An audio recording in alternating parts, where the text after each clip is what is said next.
I thank the member. I call the member for Richmond. Thank you. Thank you, Deputy Speaker. And I too rise to speak on the motion by the member for Warringah and note her and everyone's commitment to ending violence against women and children. I know that all the members in this House agree that family and domestic and sexual violence destroys lives. And any life lost to gender-based violence is one too many. And we know the impact of this violence extends throughout communities. It is a national crisis, and indeed it has been for some time, and it must end.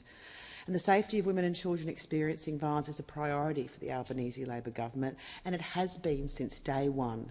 Indeed, all Australian governments are united in our shared goal to end family, domestic and sexual violence in a generation. We're all committed to our work under the National Plan to end violence against women and children, which has been bolstered by our more than a $3.4 billion investment so far.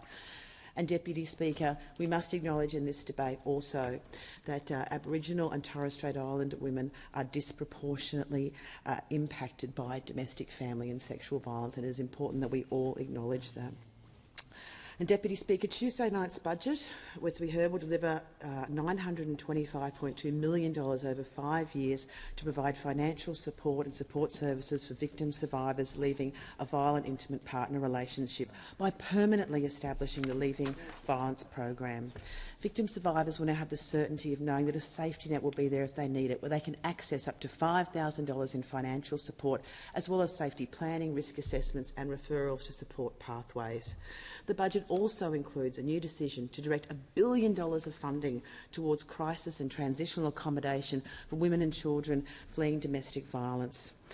This decision will supplement the more than $9 billion 5-year national agreement on social housing and homelessness. And we are also investing heavily in improving information sharing and policing through the National Criminal Intelligence System, building evidence base on the perpetration of family, domestic and sexual violence, and injecting urgent funding into the legal assistance sector, and in terms of women's economic equality by paying superannuation on government-funded paid parental leave.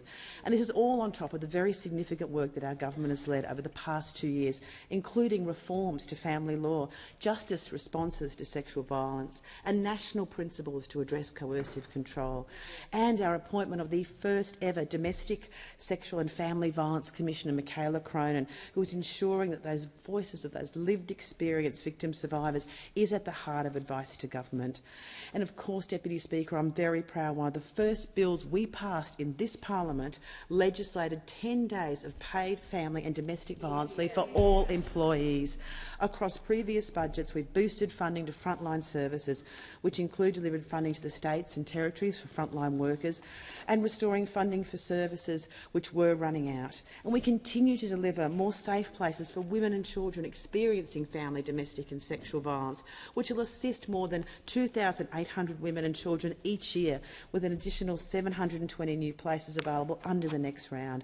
And we're putting the focus on perpetrators by developing a national risk assessment framework, as well as trialling new perpetrator interventions.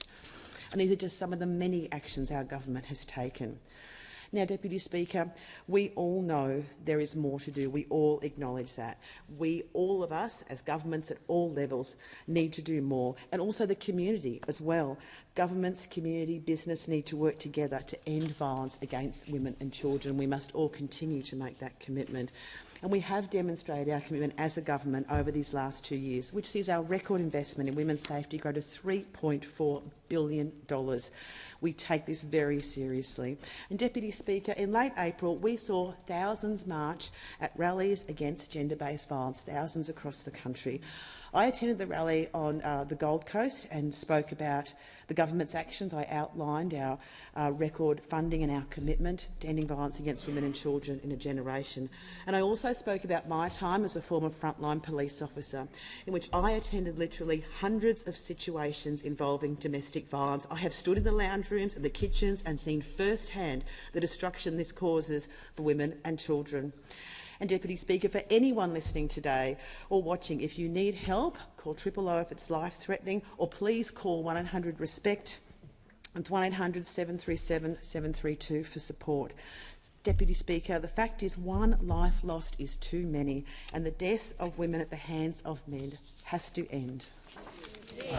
I thank the Assistant Minister and Member for Richmond. The question is that the motion